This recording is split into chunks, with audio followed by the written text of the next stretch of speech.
রাজধানীর অনেক ফিলিং স্টেশনে বিক্রি বন্ধ, পাম্প থেকে পাম্পে ছোটাছুটি, মধ্যরাতেও লম্বা লাইন, দীর্ঘ অপেক্ষায় হতাশা।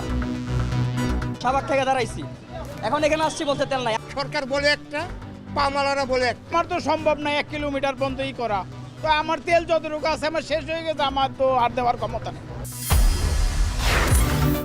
অনিয়মের অভিযোগে শ্যামলীর ডক্টরস কেয়ার হাসপাতাল সিলগালা, রোগীদের সরিয়ে নেওয়ার নির্দেশ স্বাস্থ্যমন্ত্রীর। আজ অন্য হাসপাতালেও অভিযান।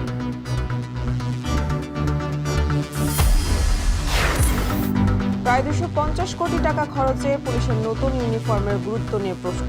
কার্যকারিতা বাড়াতে পোশাক নয়, কাঠামোগত সংস্কার ও সক্ষমতা বাড়ানোর তাগিদ।